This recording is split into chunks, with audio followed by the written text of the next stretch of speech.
junto a mi esposa Angie, que está ahí al fondo. Hermanos, es un privilegio estar entre ustedes. De hecho, yo ya, o sea, sabía acerca de la iglesia aquí en Pereira por palabra de algunos hermanos que congrega también en la misma iglesia donde nosotros estamos, allá en Lima. Más exactamente por el pastor Juan y Brian Uigua. Quiero extender el saludo de ellos, de Brian, creo que ha estado entre ustedes el año pasado, me parece. Quiero extender el saludo hacia ustedes, hermanos. Mi esposa y yo estamos viviendo en Lima, como ya lo mencionaron. Me casé con ella aquí en Medellín, pero el contrato era vivir en Lima. Así que estamos viviendo en Lima. Tenemos 3 años de casados por la gracia de Dios y estamos sirviendo allá. Estamos sirviendo con los jóvenes, más exactamente con los adolescentes. Desde el año pasado con los adolescentes, pero este año, Dios mediante, hemos sido desafiados a trabajar también con los jóvenes mayores. Entonces, oren por nosotros, hermanos, por mi esposa, por mí, por fidelidad al Señor. Y es justamente en esta noche que me gustaría tocar acerca de ese punto, ¿no? Acerca de la fidelidad, más exactamente acerca de la fidelidad. Para ello, muchas gracias. Para ello, vamos al libro de Segunda de Timoteo. Segunda de Timoteo, mientras tú vas buscando ahí en la palabra de Dios, es una carta bastante personal. Es una carta, de hecho, donde se revela el corazón de Pablo hacia su siervo Timoteo. Hermanos, es una carta donde vamos a observar el peso, la carga que tiene Pablo hacia la iglesia. Y por eso, en esta última carta que le escribe a su discípulo amado Timoteo, Pablo le va a dar ciertas instrucciones a este joven Timoteo, ¿no? De hecho, en la primera carta, en primera de Timoteo, Pablo ya había estado animando a Timoteo a algunas cosas bastante particulares e importantes, porque Timoteo, hermanos, tenía una tarea muy importante dentro de la iglesia. La labor de Timoteo era fundamental dentro de la iglesia.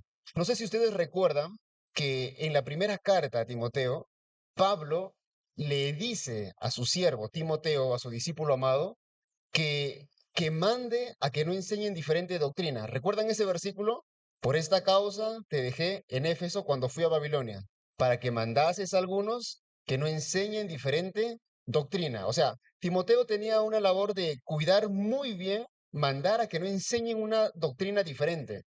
Pero la otra tarea, hermanos, de Timoteo también era fijarse muy bien en el liderazgo dentro de la iglesia. De hecho, aquí en Pereira, hay un liderazgo ya establecido, ¿correcto? Y Timoteo tenía que observar muy bien, no sé si recuerdan el versículo cuando dice, si alguno anhela obispado, ¿qué sigue? ¿Buena qué? Ya, pero el siguiente versículo, pero es necesario, hay ciertos requisitos, ¿verdad? Entonces Timoteo debía velar, también cuidar muy bien el liderazgo de la iglesia. Pero no solo eso, hermanos, sino que Timoteo debía también cuidar a la iglesia. Pablo, en la primera carta, teniendo la esperanza de volverlo a ver, dice, entre tanto que voy, ocúpate en la exhortación, en la lectura y en la enseñanza, ¿cierto? O sea, Pablo encarga a Timoteo para que cuide de la iglesia. Pero en esta carta, hermanos, en segunda de Timoteo, Pablo evidentemente ya ha perdido cierta esperanza de salir en libertad, porque él está impreso en Roma. De hecho, él va a decir en capítulos más adelante, en segunda de Timoteo, que el tiempo de su partida ya está cerca, está cercano, ¿verdad? Entonces, aquí vamos a ver, hermanos, una carta bastante profunda, una carta que nos va a animar a nosotros a ciertos puntos bastante particulares dentro de la iglesia. Para eso vamos a 2 de Timoteo capítulo 2 del versículo 1 al versículo, a ver, hasta el versículo 7, ¿sí? Capítulo 2 versículo 1 al 7. Dice lo siguiente, tú pues, hijo mío, esfuérzate en la gracia que es en Cristo Jesús. Lo que has oído de mí ante muchos testigos, esto encarga a hombres fieles, que sean idóneos para enseñar también a otros. Versículo 3.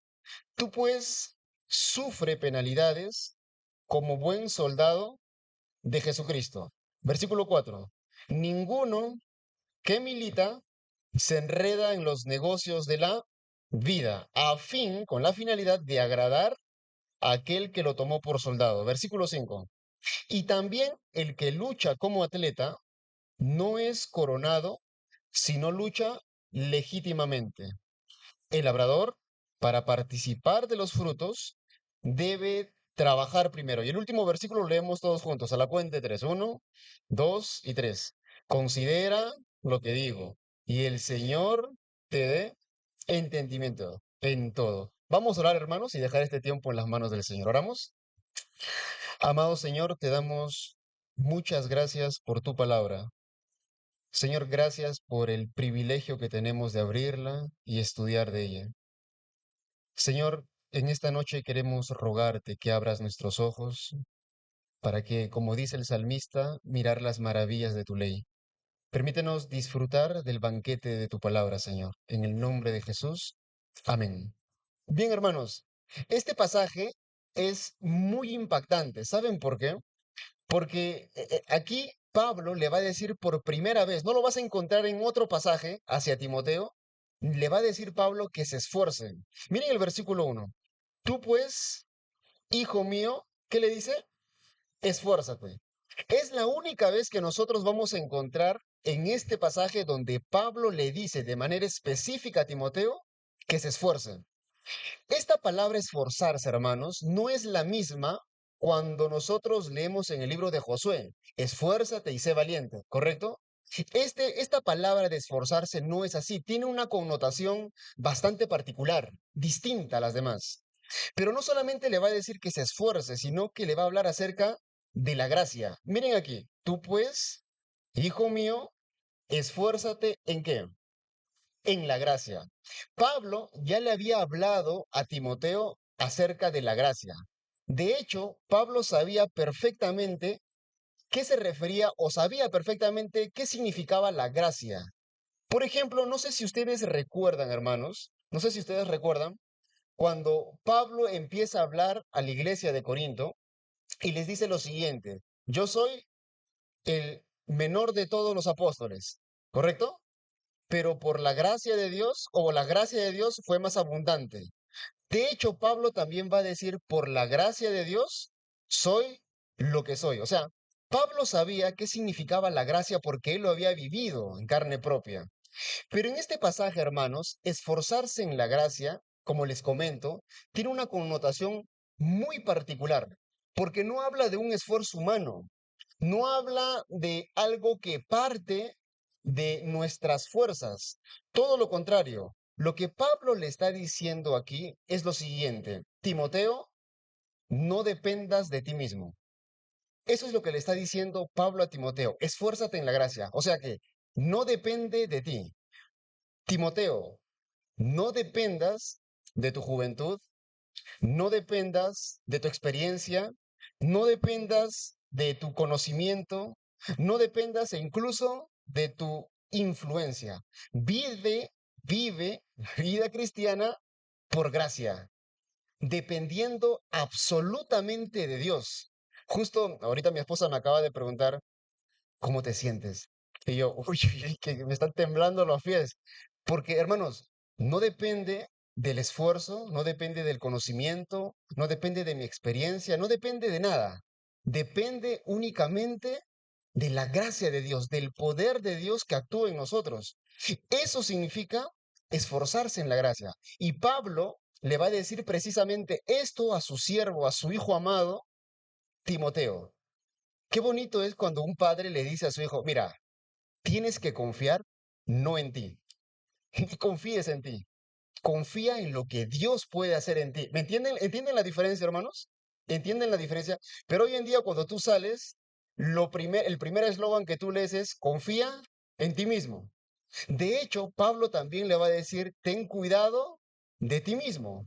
O sea, Pablo está constantemente diciéndole a Timoteo, no confíes en ti, no dependas de ti, no dependas de tu juventud, porque Timoteo, por cierto, hermanos, era joven. Pero lo curioso aquí también en este pasaje, hermanos, es que Pablo había tomado el tiempo para enseñar a Timoteo. Pablo se había tomado bastante tiempo en entrenar a tu siervo Timoteo. Por eso escribe esta carta dándole las últimas recomendaciones. De hecho, son las últimas palabras de un hombre que va a atravesar la muerte, que se va a enfrentar a la muerte. Y es importante lo que va a decir aquí. Pablo, hermanos, gastó parte de su vida en entrenar a Timoteo para cuando él ya no esté. Y de hecho, Pablo constantemente, hermanos, le enseñaba. Me gustaría que ustedes retrocedan un capítulo, ahí nomás, capítulo 1 de Segunda de Timoteo, versículo 13. Dice, retén la forma de qué. A ver, otra vez, retén la forma de las sanas palabras que de mí oíste. ¿Sabes lo que le está diciendo Pablo aquí a Timoteo? Aférrate a lo que te he enseñado. Considera lo que te he enseñado. Miren lo que dice más adelante el capítulo 3 versículo 10. En esa misma carta, capítulo 3 versículo 10. ¿Lo tienen? ¿Sí? Dice, pero tú has seguido mi doctrina, conducta, propósito, fe, longanimidad. Pero tú has seguido mi doctrina. ¿Saben lo que Pablo le está diciendo aquí a Timoteo, hermanos? Hey, Timoteo, tú sabes perfectamente lo que te he enseñado. Tú sabes muy bien lo que durante todo este tiempo te he estado enseñando, Timoteo. Timoteo, tú no tienes excusa porque se te ha enseñado bastante bien. Y ahora, hermanos, en este pasaje de 2 de Timoteo, en el capítulo 2, Pablo le va a recordar lo que has oído de mí, o sea, todo lo que has aprendido de mí, y aquí viene el desafío. Miren el versículo 2. Aquí viene el desafío para Timoteo. Lo que has oído de mí ante muchos testigos, esto que dice, encarga. ¿Saben, hermanos, qué significa la palabra encargar? La palabra encargar tiene, a ver, tiene una interpretación o tiene un significado muy particular. Significa exponer, enseñar. Lo que Pablo le está diciendo ahora es, Timoteo, yo ya te enseñé, yo ya me voy a morir, ahora te toca a ti. Tú tienes que enseñar a otros. Timoteo, ya no tienes excusa. Te he enseñado bien durante todo este tiempo. Yo ya me voy a morir, no voy a estar más acá, pero ahora te toca a ti. Te doy la posta, como se dice.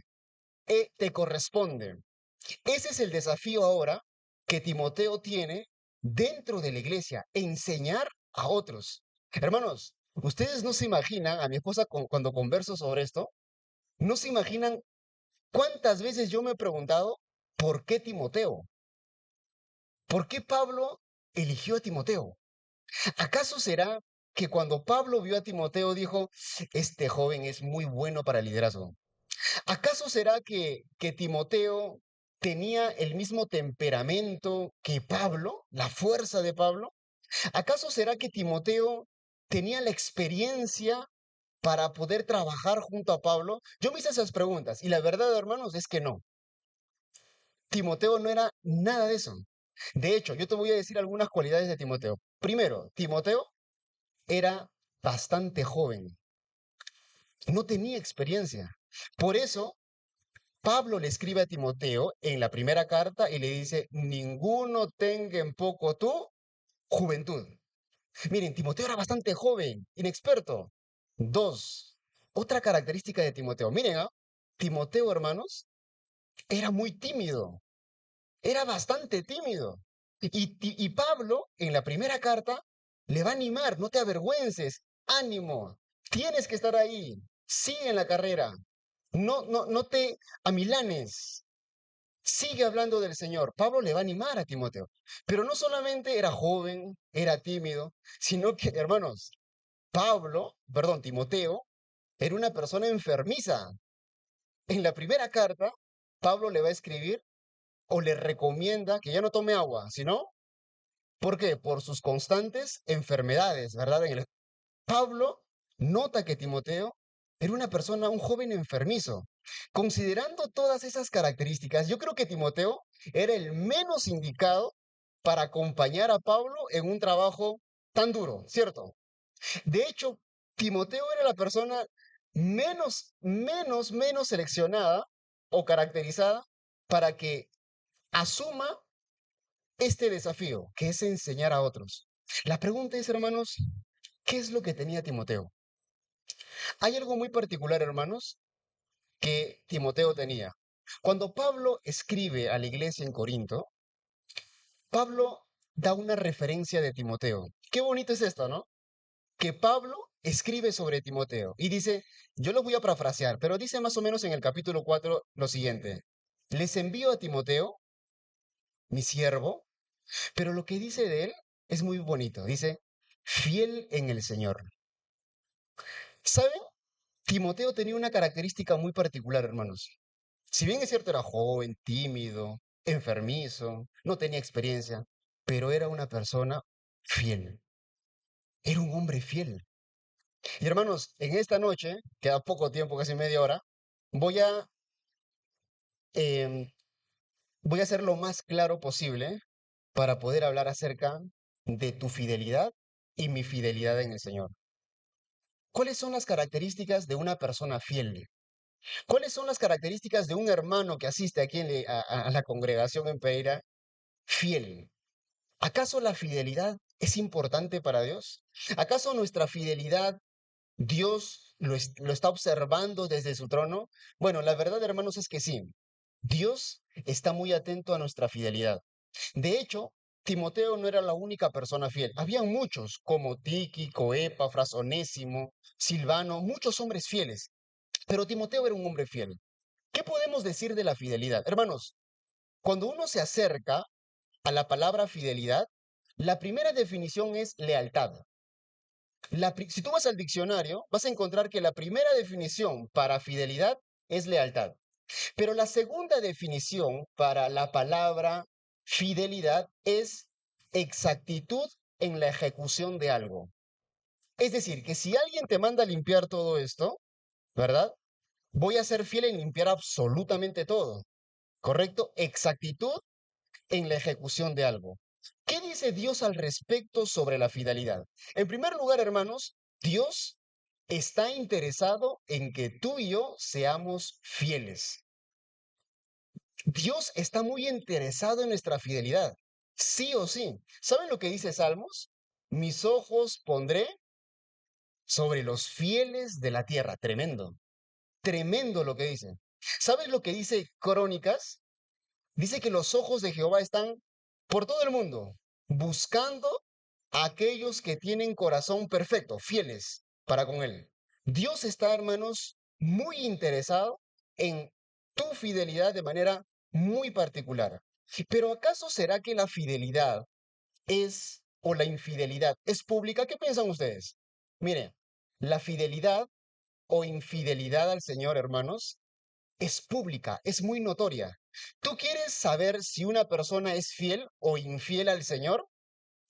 Mira, esto no se puede ocultar. La fidelidad o infidelidad es notoria. Lo voy a respaldar esto con la palabra de Dios. ¿Ustedes recuerdan a Samuel? La Biblia dice que Samuel fue un fiel profeta, pero de manera literal dice esto, que desde Dan hasta Berseba, todos supieron que él era fiel profeta de Jehová. ¿Eso qué nos dice? Que nuestra fidelidad o infidelidad es pública, es muy notoria. O sea que no creo que haya un pensamiento aquí a decir, no, es que yo no creo que piensen que soy infiel al Señor. No, es, hermanos, muchas veces público, notorio. Es muy notorio esto, ¿correcto? Pero vamos a ver en este pasaje cuáles son las características de una persona fiel. ¿Listo? La primera característica, versículo 2 dice, lo que has oído de mí ante muchos testigos, esto encarga a hombres fieles, que sean idóneos para enseñar también a otros. Hermanos, la primera característica de una persona fiel, un hijo de Dios fiel, una hija de Dios fiel, es que enseña a otros. Timoteo tenía un desafío, que era enseñar a otros. ¿Pero por qué tenía ese desafío? Porque él era fiel, pues. ¿Me entienden? La característica de una persona fiel es que es capaz de enseñar a otros. No sé si ustedes recuerdan al Señor Jesús. Hace 2 domingos, me parece, estuve hablando acerca de esto en Medellín, ¿no? En Marinilla, exactamente. Porque si nosotros revisamos los evangelios, no te, o sea, te vas a sorprender la cantidad de veces que Jesús se la pasó enseñando, enseñando. Iba a un lugar, enseñaba. Salía de su lugar, enseñaba. Constantemente el Señor Jesús enseñaba y enseñaba y enseñaba. Pablo, hermanos, ya le había dicho a Timoteo que se encargara en la enseñanza. De verdad. Pablo había visto a un hombre fiel y le va a desafiar. Hey, tú eres fiel, tienes que enseñar a otros. No puedes retener lo que has aprendido. No puedes quedártelo. Tienes que enseñar a otros. De hecho, no es la primera vez que Pablo le dice esto a Timoteo. En la primera carta ya le estaba mencionando constantemente que enseñara. Miren, primera de Timoteo. Vamos a retroceder una carta. Primera de Timoteo, capítulo 4, el versículo 6. Dice, si esto, ¿cuál es la otra palabra? Si esto enseñas a los hermanos, serás buen ministro de Jesucristo. Ahora, miren el versículo 11, capítulo 4, versículo 11. Esto manda ahí, enseña. Versículo 13. Entre tanto que hoy, ocúpate en la lectura, la exhortación y la enseñanza. Miren el versículo, a ver, mm, capítulo 6, versículo 2 de Primera de Timoteo. Y los que tienen amos creyentes, no los tengan en menos por ser hermanos, sino sírvanles mejor por cuanto son creyentes y amados los que se benefician de su buen servicio. ¿Y cómo termina? Esto enseña y exhorta. Hermanos, ¿qué hace una persona, un hijo de Dios fiel? Enseña a otros. Un hijo de Dios está llamado a enseñar. Estamos llamados, hermanos, a enseñar a otras personas. Miren, y hay muchas excusas para no enseñar, ¿sí o no? Hay muchas excusas. Por ejemplo, una de las excusas es, hermano Elvis, la verdad es que yo tengo vergüenza, pues. Yo tengo vergüenza en enseñar. Tengo vergüenza en enseñar a mi familia, a mis amigos, a enseñar. Tengo vergüenza. ¿Sabe lo que dice la Biblia? Es tremendo, hermanos. El que se avergonzare de mí y de mis palabras, el Hijo del Hombre también se avergonzará de él. ¿Sabes lo que dice la Biblia en Romanos? Pero porque no me avergüenzo del Evangelio. Hermanos, no tengas vergüenza, no tengas vergüenza. Otra de las excusas que uno pone es que, hermanos, yo no sé hablar. No, es que la verdad es que yo no me expreso bien, yo no sé hablar en público. ¿Sabes lo que pasó en el libro de Éxodo? Dios usó a un hombre llamado Moisés. Él era tartamudo. ¿Sabe lo que le dijo el Señor? No me digas que yo no sé hablar, porque yo te voy a enseñar lo que tienes que hablar. Tremendo eso. ¿Saben cuál es la otra excusa, hermanos? La otra excusa es, hermanos, es que, hermano Elvis, yo no puedo enseñar porque no sé tanto de la Biblia.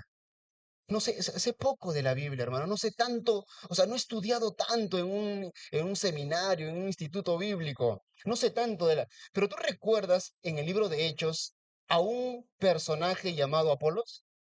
Es muy particular. Este personaje, hermanos, dice que enseñaba con vehemencia. Enseñaba muy bien, era elocuente, enseñaba bastante bien. Pero solo sabía hasta el bautizo de Juan. Nada más. O sea, tenía la mitad de la historia. Pero con lo que sabía enseñaba a otros. Esto, hermanos, de las excusas, a mí me conmueve mucho. ¿Saben por qué?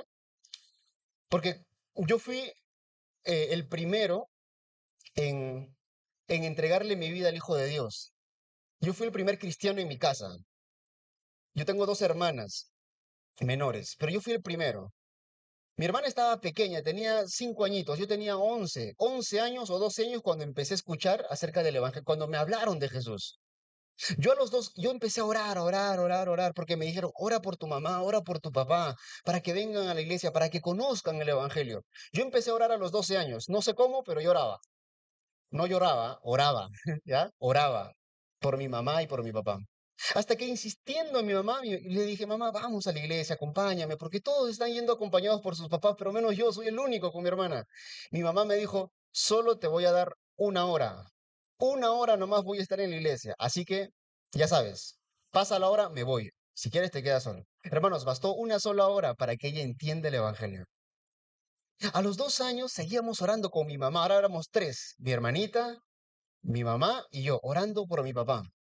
A los 2 años siguientes, mi papá dice: no, es que yo no voy a ir a la iglesia. Los que van a la iglesia son aquellos, los viciosos, los que tienen problemas familiares. Yo no, nosotros estamos bien. Pero mi mamá insistiendo, bueno, ya, pues vamos a ir. Mi papá fue a la iglesia después de 4 años, después de 4 años, hermanos, que yo conocí al Señor. Y mi papá entendió el evangelio. Hermanos, habrán pasado 2 meses desde que mi papá entregó su vida al Señor Jesús. Y yo recuerdo algo que nunca en mi vida me voy a olvidar. Mi papá nos llamó a todos a la sala, al comedor. Nos sentó y mi papá sacó una Biblia pequeña, chiquita, un Nuevo Testamento. Un Nuevo Testamento sacó. Nos sentamos y mi papá dijo: saquen su Biblia. Sacamos nuestra Biblia y mi papá dijo: hoy les voy a enseñar lo que he aprendido del Señor. Y nos empezó a enseñar. Hermanos, tenía 2 meses de convertido. No sabía, es más, no sabía dónde estaba Juan, mi papá. Pero nos empezó a enseñar acerca de lo que él había aprendido. Yo tiempo después le pregunté a mi papá: papá, ¿quién te mandó a hacer eso? Yo le pregunté: ¿quién te dijo que hagas eso? Y mi papá me mató con lo que me dijo. Es que yo leí un pasaje que quebró mi corazón. Él me dijo así: yo leí un pasaje que quebró mi corazón. Yo le pregunté: ¿qué pasaje es? Proverbios capítulo 4. Miren, busquen conmigo Proverbios sin perder primera o segunda de Timoteo. Proverbios capítulo 4. Yo le pregunté a mi papá: ¿qué pasaje leíste exactamente? Y él me dijo: Proverbios capítulo 4, el versículo 1. Dice esto: oíd, aquí está hablando un hijo, ¿está bien? Aquí está hablando un hijo. Dice: oíd, hijos, la enseñanza de un padre, y estad atentos para que conozcáis cordura. Versículo 2. Porque os doy buena enseñanza, no desamparéis mi ley. Versículo 3, y aquí está. Porque yo también, aquí está hablando el hijo, ¿ah? Yo también fui hijo de mi padre, delicado y único delante de mi madre. 4. Y él, el papá, él me enseñaba y me decía: retenga tu corazón mis razones. O sea, toma en serio mis palabras. Guarda mis mandamientos y vivirás. ¿Sabe lo que me dijo mi papá cuando me leyó este pasaje, hermanos? Me dijo esto: porque cuando yo ya no esté, Elvis, así me dijo, a mí me gustaría que tú digas las mismas palabras de Salomón, que tu papá te enseñó. Tremendo. Hermanos, nosotros estamos llamados a enseñar a otros. Hay muchas personas que son bebés espirituales y necesitan aprender, necesitan conocer más al Señor. Eso es importante. Pero hay un hombre, es Matthew Henry, que él dijo algo muy particular. Él dijo que nuestra vida hable más fuerte que nuestras palabras. O sea que no solo es enseñar, hermanos, la palabra de Dios de boca para afuera, sino también vivir la palabra de Dios. Hermanos, hay algo que en la iglesia, donde congregamos mi esposa y yo, en la iglesia de La Roca, en Lima, se repite constantemente. Incluso Brian y el pastor Juan lo repiten. La Biblia en el púlpito nunca debe reemplazar la Biblia en casa. ¿Me entienden? Nunca. Yo sé que aquí hay papás, hay mamás.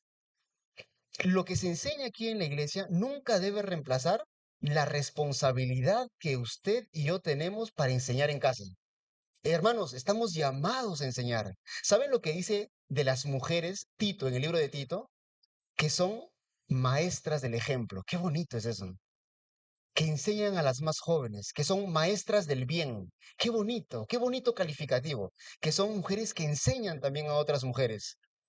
Entonces, primera característica, hermanos: Dios nos llama a enseñar a otros. Pero vamos con la segunda característica y se encuentra, vamos a segunda de Timoteo, regresamos al pasaje principal.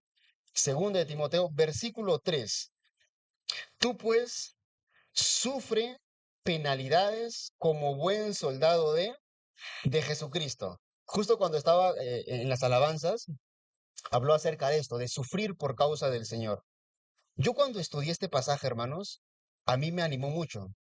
¿Cómo me va a animar mucho? Porque aquí, hermanos, la palabra sufre penalidades tiene un significado muy particular. Significa literalmente esto, sufrir adversidad en compañía de otro. Eso es tremendo. Un hombre fiel, un hijo, hija de Dios fiel, está dispuesto a pagar el precio de ser seguidor de Jesús. Está dispuesto a sufrir por la causa de Cristo. ¿Quieres ver una característica de un hombre fiel? Es que estás pasando adversidad. Pero en este pasaje es alentador, porque cuando nosotros pasamos adversidad, creemos que somos los únicos o no. Creemos muchas veces que somos los únicos que tenemos problemas o no. Creemos que somos los únicos que está pasando adversidad. Uy, yo veo que todos los hermanos viven felices, pero yo estoy pasando adversidad tras adversidad.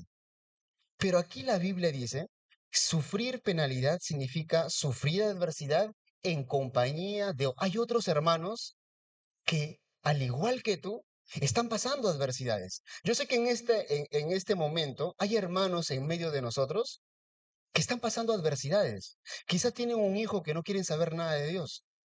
Quizás tienen un esposo, una esposa que ya no quieren congregar, que les está haciendo hasta, a ver, en la iglesia, allá en La Roca, a mí nos quiebra mucho. Mi esposa y yo conocemos a una adolescente que, que empezó a venir a la iglesia poco a poco, a la reunión. Al igual que su mamá, muy similar, me hace recordar mucho a mi mamá, le empezaba a acompañar. Y la señora aceptó al Señor, entregó su vida, hasta que una vez mi esposa recibió un mensaje.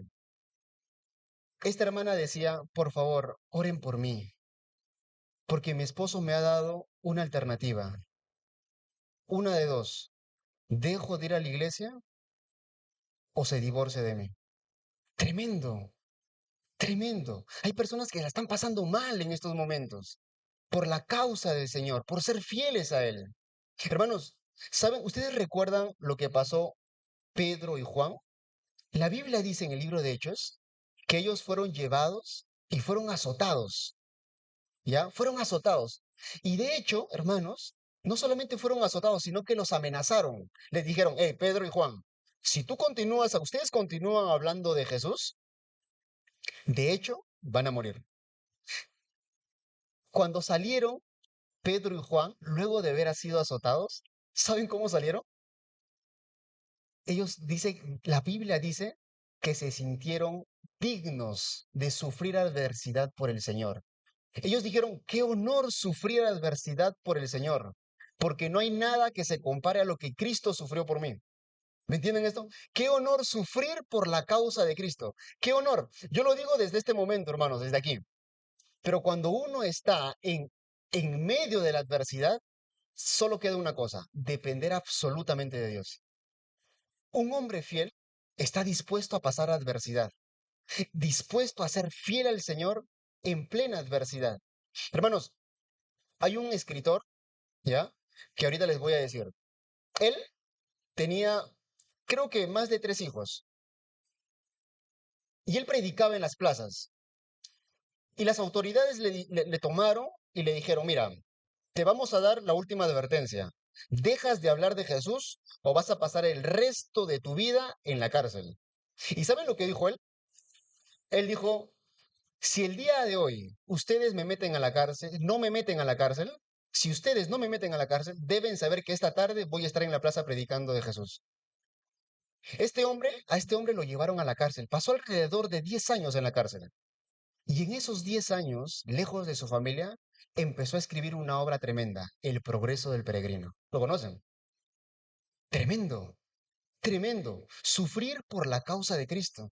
Qué honor, hermanos. Y Pablo le va a recordar a Timoteo a Jesús. Miren el versículo, observen el versículo 8 del capítulo 2 de 2 de Timoteo. Acuérdate de quién? De Jesucristo, del linaje de David, resucitado de los muertos conforme a mi evangelio, en el cual, versículo 9, ¿qué dice? Sufrió penalidades, hasta prisiones a modo de qué? De malhechor. Mas la palabra de Dios no está. ¿Saben a quién lo llevó? ¿A quién lo llevó Pablo? Al Señor Jesús. Pablo le va a decir a Timoteo, sufre penalidades, pero acuérdate de Jesús, que él también fue tratado hasta como malhechor. Hermanos, un hombre fiel está dispuesto a pagar el precio de seguir a Jesús. Pero siguiente, un hombre fiel no se enreda con el mundo. Un hombre fiel no se enreda con el mundo. Versículo 4. Ninguno que milita se enreda en los negocios de la vida, a fin de agradar a aquel que lo tomó por soldado. Hermanos, ¿saben qué significa la palabra enredarse?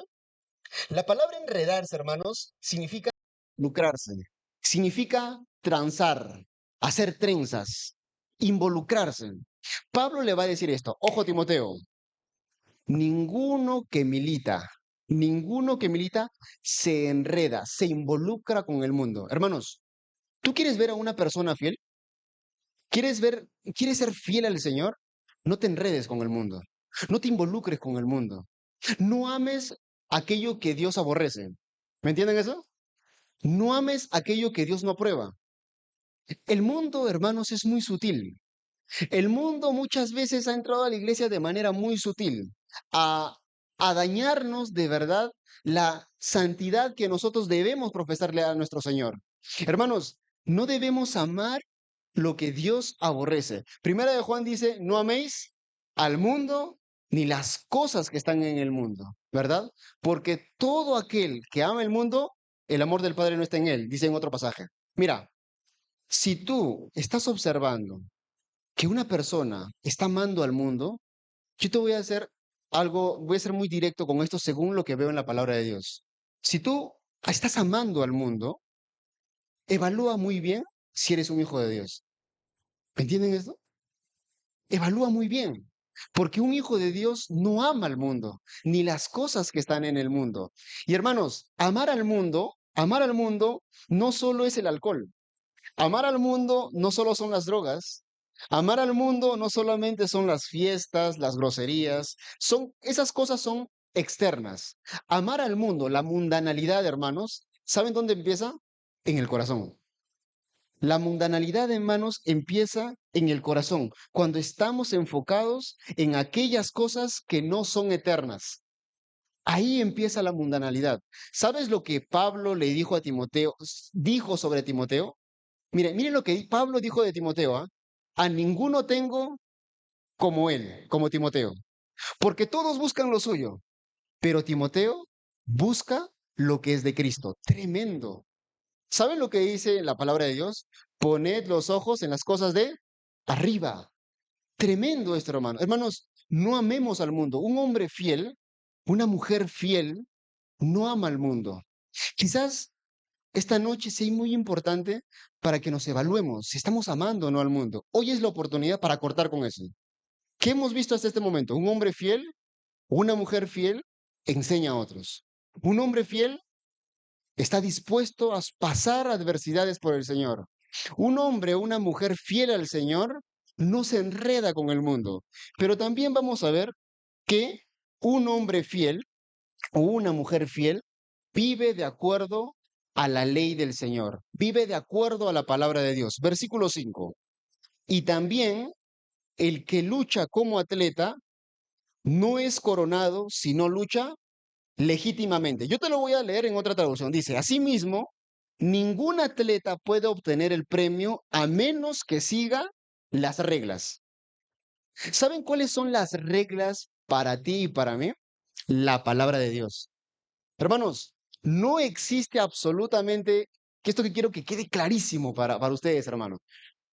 Hermanos, no existe absolutamente nada, nada, ningún libro extra que no sea la palabra de Dios como guía para nuestra vida. Nada, nada, absolutamente nada, hermanos. La Biblia no es un libro. La Biblia es el libro, es la palabra de Dios. Por lo tanto, si es la palabra de Dios, es muy importante que nosotros prestemos toda nuestra atención. Un hombre fiel va a vivir de acuerdo a lo que dice las santas escrituras, la voz de Dios. Eso es muy importante, hermanos. Ten a la palabra de Dios como consejero para tu vida. ¿Entienden eso? Ten que la palabra de Dios sea quien dirija tus decisiones, sea quien dirija nuestra familia, sea quien dirija nuestra vida incluso. nuestra vida laboral, nuestra vida social, nuestra vida eclesial. Todo, hermanos, debe estar basado en lo que dice la palabra de Dios, no lo que dice una persona, no lo que dice el hermano Elvis, no lo que dice cualquier persona fuera. Es únicamente la palabra de Dios, porque un hombre fiel, una persona fiel al Señor, se guía por lo que dice la palabra de Dios. Un hombre fiel vive de acuerdo a la ley del Señor, nada más. Pero yo te quiero hacer esta pregunta, más personal. ¿De verdad estás considerando la palabra de Dios como guía para tu vida? ¿De verdad la palabra de Dios está siendo tu deleite? ¿De verdad estás conociendo más al Señor a través de su palabra? ¿De verdad lo estás buscando a través de su palabra? ¿Estás viendo, examinando las escrituras? Porque sabes perfectamente cuando ves las escrituras, te ves a ti mismo y ves las cosas que debes cambiar. Hermanos, ¿saben lo que dice la Biblia? Y esto ustedes lo conocen. Toda escritura, todas las es inspirada por Dios y útil.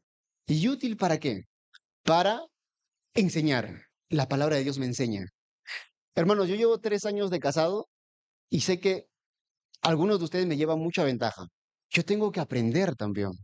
La persona que está hablando aquí no es que ya lo sepa, porque yo soy, hermanos, igual que ustedes. Somos compañeros de batalla.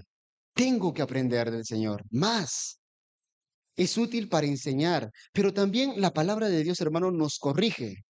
¿Cuántas cosas debemos corregir en nuestra vida? Examínate. Muchas, porque la palabra de Dios nos dice, un hombre fiel se deja guiar por la palabra de Dios, pero también un hombre fiel sirve al Señor. No existe una persona que diga que es fiel al Señor y que no sirva. Es incongruente, ¿me entiende? Es incoherente. No puede ser que diga una persona, soy fiel al Señor, pero que no está dispuesto a servir. Miren lo que dice el versículo 6. Versículo 6. El labrador, ¿qué dice? El labrador, para participar de los frutos, ¿debe qué? Debe trabajar primero. Hermanos, ¿quieres ser fiel al Señor? Empieza a servir. Empieza a servir al Señor. Empieza a preguntar a los líderes, ¿hay algo en que yo pueda ayudar? Hay algo quizás en limpiar, hay algo quizás que yo deba visitar a un hermano. Hermanos, en la iglesia de La Roca hay un hermano que mi esposa y yo amamos mucho, es un anciano, es el administrador también de la escuela en La Roca, en la propiedad. Su nombre es el hermano Aníbal, ¿ya? No hermano Aníbal, sino Aníbal, ¿ya? Nosotros amamos mucho a él, pero ¿saben qué es lo que él nos dice? Nos dice, Elvis, Angie, en la iglesia siempre hay algo por hacer. Siempre. No hay ninguna sola persona que pueda decir, yo no tengo nada que hacer. Siempre hay espacio para una persona que tenga el corazón dispuesto para servir al Señor. Para servir al Señor. Pero yo te voy a contar algo muy triste. ¿Listo? Cuando yo era adolescente, yo quería servir al Señor con todas mis fuerzas. Y yo le decía a los hermanos, yo quiero ayudar. Y empezaba a ayudar a recoger las sillas, a ordenar las sillas. Pero yo recuerdo en una reunión que estábamos muchos adolescentes de mi edad y empezamos a ordenar las sillas. Y este adolescente, este joven, había invitado a su mamá. Su mamá primera vez venía a la iglesia. Su mamá se sentó y yo estaba al lado de ella y vio a su hijo ordenar, estaba barriendo. ¿Y saben lo que dijo la mamá? A mí me impactó esto. Yo tenía alrededor de 14 años, hermanos. La mamá dijo esto, ah, miren, está agarrando la escoba. Ah, pero si vieran en la casa, ni siquiera ordena su cama. Hermanos, muchas veces las personas caemos en el error de, claro, servimos en la iglesia pero abandonamos la casa.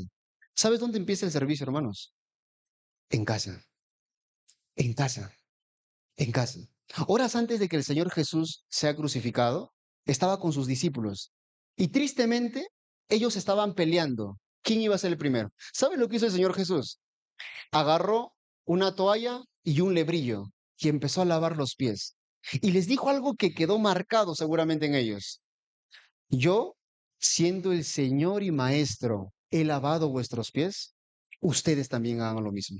Porque ejemplos he dado para que como yo os he hecho, vosotros también hagáis. Tremendo, hermanos. Servir al Señor. Hoy con los profesores, allá en los Timoteos, en la escuela, les estaba diciendo justamente eso.